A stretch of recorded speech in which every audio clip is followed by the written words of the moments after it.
Thank you for that introduction, Dante. And as Dante says, my name's Selena Holloway, and I'm from the RAP Cooling and Shading Project. I'm the scientific project manager. So given that Dan can't be here to present today, I have come along to deliver our product as best I can by clicking a couple of buttons to play some movies for you. But first of all, I would like to extend our deepest respects and recognition to the traditional owners of the Great Barrier Reef, where we do our work, and to all the First Nations people who globally hold our hopes, dreams, and traditions and cultures of this world. Without further ado, I'm going to do my job, okay? First job. It's going to work. Yes. Oh, yep. Oh, no. See? This is the bit where I can do like an awkward dance or something on stage. Oh, that's Dan's video. Can we go back? And should just start automatically. The first video was the cool one too. Thank you.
We're halfway there. So the next video, Dan's going to take you through the science. Hi everyone. I hope you're having a great time there at the Arctic Repair Conference. Sorry I couldn't be there in person. Today I'm just going to take you through quickly a little bit about the Australian Marine Cloud Brightening project that's been going on in Australia for around the last 5 years. I haven't been doing this work alone. I have a very large number of co-authors to thank, which you can see at the bottom of the screen there. So our motivation for starting this project was very much the crisis that started to occur on the Great Barrier Reef back in 2015, 2016, when we had our first recent very severe mass bleaching event. You can see in the plot there of global surface temperature anomaly that we've really passed a threshold. And in the last 8 years, we've had 6 of these mass bleaching events on the Great Barrier Reef. On the right-hand side, you can see just how devastating one of these events is. And this is probably the worst that we've had, I think, in 2024. But I'd like you to imagine that there's been 6 of those events now with different spatial coverage across the reef. And so there's nearly no part of the Great Barrier Reef that has been left undamaged over the last 8 years. And if you look at where we're heading in climate change, it's really only going to get a lot worse for the Great Barrier Reef. So the Marine Cloud Brightening project sits within the cooling and shading sub-program of the Reef Restoration and Adaptation program. And in our sub-program, we're really focused on trying to look if there are any engineering interventions applicable at meaningful scales by which we can help to mitigate bleaching damage on the Great Barrier Reef. There's 17 organisations, both national and international, and at our peak, we had around 70 researchers working on this project. And so one of the reasons that we've really done a lot of work on the cloud brightening is because when you look at the potential scalability of the different engineering interventions we've considered for the reef, the cloud brightening and sky brightening really stand out as something that's applicable at a much broader scale than the other ideas that we've looked at. And the reason for that is fundamentally we're actually downscaling the idea. The original concept of marine cloud brightening was that you might do it on such a large scale as to alter the temperature of the entire planet and offset global warming. In our case, we're looking at doing it as a regional intervention just over the Great Barrier Reef and intermittently. So we'd only look at implementing this. The concept, if you implemented this sometime in the future, is that you'd do it only when there was marine heat waves occurring on the Great Barrier Reef that could cause bleaching, or maybe in anticipation of based on modelling forecasts. And so we've done quite a lot of cloud microphysics modeling of this, and I won't get too much into this just because of the time, but to summarize it, essentially, we found over many numerous of different models now that the clouds over the reef are sensitive to the marine cloud brightening concept. So they're sensitive to increasing their reflectivity if we're able to provide them with extra cloud condensation nuclei, which we do by atomizing seawater and spraying that into the marine boundary layer and allowing those sea salt, those nano-sized sea salt aerosols to mix up to the clouds and influence them that way. And so we can take the sort of the bracket of what those cloud microphysics modeling shows us we might be able to achieve and then put that into a hydrodynamic model. And one of the reasons that this idea works over the Great Barrier Reef is that the reef is essentially a very large lagoon. It's very shallow. The average depth in the Great Barrier Reef is only about 40 meters or so. And it's quite contained from that outer reef. So the exchange with the open ocean is limited. And you can see that in this scenario here where we've applied marine cloud brightening out to the edge of the continental shelf. You can see the water cools down there in the figure on the right, or more correctly, we avoid heating. And if you look at the plot on the left, you can see that it takes about a month or so of separation between the scenario with the marine cloud brightening and the one without. But then after that, we sort of reach the residence time of the water within the Great Barrier Reef. And so it's a sort of a temperature offset from then on, which was an interesting finding. So we can then take those results and put them into an ecological model that predicts the future health of the Great Barrier Reef out to 2075 in this case.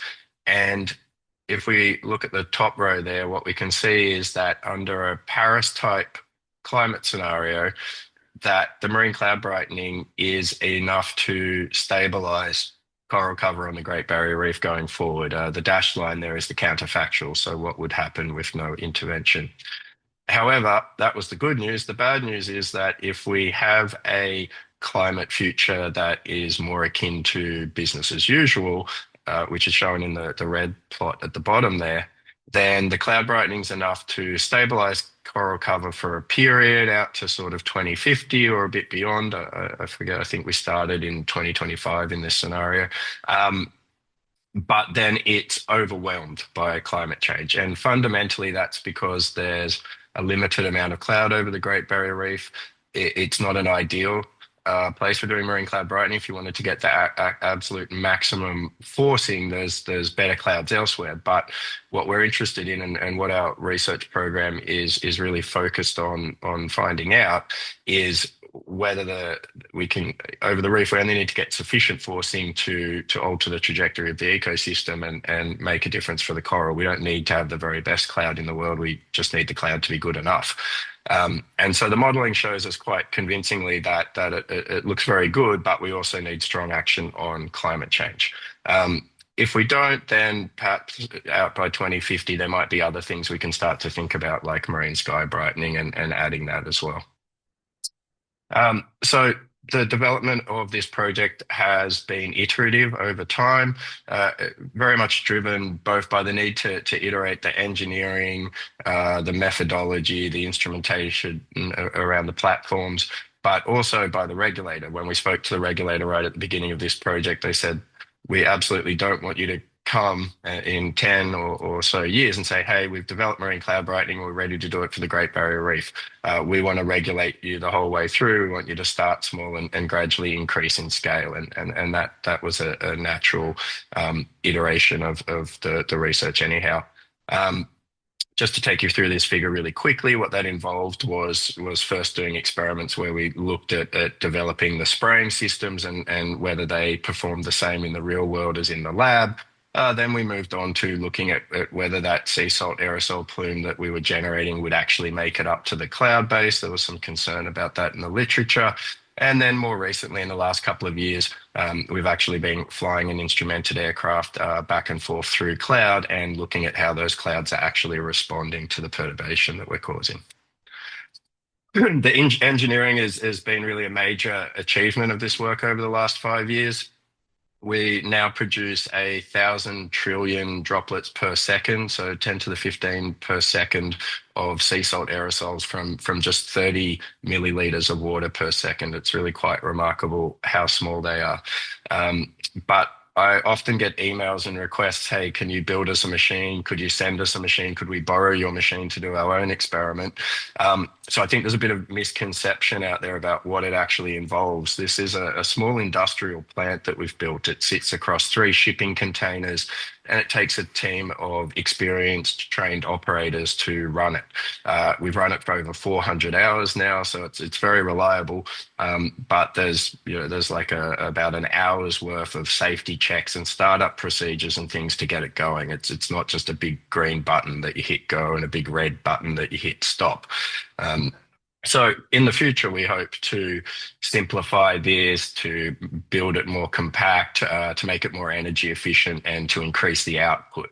I think of what we have currently, it's very much like a large experimental apparatus.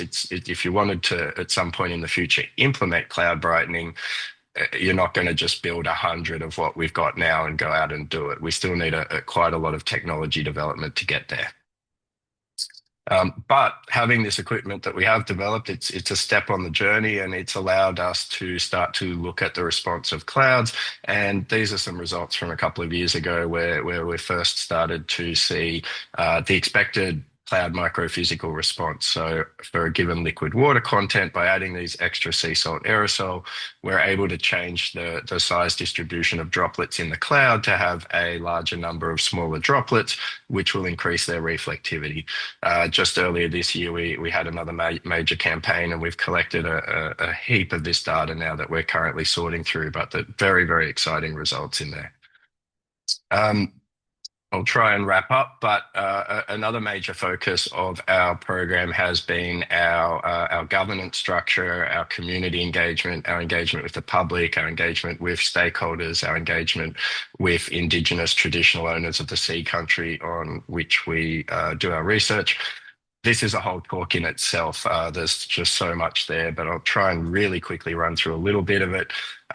For example, we don't do any research on sea country without the free, prior and informed consent of the traditional owners of that sea country. We haven't done a single campaign where we haven't had the involvement of Indigenous people in the program getting paid to come and actually conduct the research with us. We co-design the research with those Indigenous groups. And so we over the years developed a very close relationship there. Gaining consent means going and talking and incorporating their views into the research, co-designing the research, seeking their consent, and very importantly, going back later to give the results back to the community, tell them how the research went, what we discovered, what were the learnings, what do we want to do next. So it's building a relationship, and it continues through time. It's not just getting permission and then you're good to go and take off and do your research. That's really important. We've also done a lot of work to try and engage with the international community around solar radiation management. We've done a lot to engage with the public. You can see a photo in the middle there of these community engagement panels that we've been running. Each one goes for 12 months, and the panel might meet 5 or 6 times over that 12 months. And the idea is essentially the same, but the community panel's made up of members of the public, and we seek to engage them and incorporate their views into the research. And it's really a very rewarding activity. Just to give you an idea, because I know this is going to be of interest to people there at this conference, over the last 5 years, I've probably spent as much of my time on engagement and governance activities as on the science, which is something completely new for me. And it's not my forte. I'm an engineer and a scientist, but it's just essential to have a successful program in this space. And hopefully that's been reflected in things like these national surveys that we've conducted. So this one was conducted by the stakeholder and engagement team of the Reef Restoration Adaptation Program back in the beginning, and we found that people were neither very for nor against the idea of cloud brightening for the reef. But the social scientists will tell you that this kind of a distribution essentially means people haven't made up their mind. They don't feel like they have enough information to have made a strong opinion. Pleased to say we've repeated this survey just recently. Well, that team has, sorry. And there's been a bit of a shift to the right. So it's not published yet, but the acceptance of cloud brightening as an idea for the Great Barrier Reef has increased. Not enormously, but there's a shift to the right. So hopefully we've been doing something right. So just to wrap up, basically, I think what we've discovered through all of the modeling is that if we can get at least around 10 watts per meter squared forcing over the Great Barrier Reef, that's enough to really meaningfully alter the trajectory of the entire ecosystem into the future. We've really quite well proven now, I think, that the dominant summertime clouds over the reef are susceptible to marine cloud brightening, but there's still a lot of work to do to understand, how that plays out under all sorts of different atmospheric conditions that can occur over the reef. And also in this recently funded ARIA project, we hope to start to look at moving beyond that initial Toomey effect of the initial change in droplet size in the cloud and start to look at some of the cloud adjustment effects, like does the cloud then rain less because of this, or does it evaporate quicker, or does it stick around longer? All those are second indirect effects of aerosol on cloud. We're going to start to try and get into that next. And finally, we've developed the technical capacity now to start to directly create these perturbation experiments and look at the aerosol cloud interactions in ways that people haven't really been able to before. And very importantly, and I think the modeling shows this really clearly, that this isn't a solution on its own. It's not a silver bullet. We really need strong action on climate change, or the cloud brightening. It isn't really. We're not going to get to where we want of a sustainable Great Barrier Reef unless we have all of these things acting together. Thanks for having me. There we go. Thank you. I just would like to say that I always like it when I see that photo of Dan, the aircraft. That's his happy place, and that's where I always think he should be. And when just want to reiterate the amount of effort that Dan has put in on this project with community engagement has been extensive and really unfounded commitment to making sure we have the support of the people in Australia. Thanks so much, Selena. And you're here for the whole conference, aren't you? I am indeed. So there's plenty of time to ask questions. Unfortunately, right now we don't have much time. We have time for one question, and it's over here. And just on a caveat, I am the scientific project manager.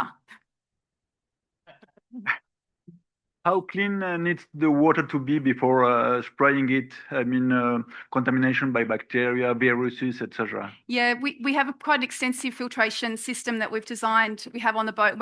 At the moment, we're filtering down to 1 micron to go through our 200 micron nozzles. Thank you, Selena. Thank you, everyone.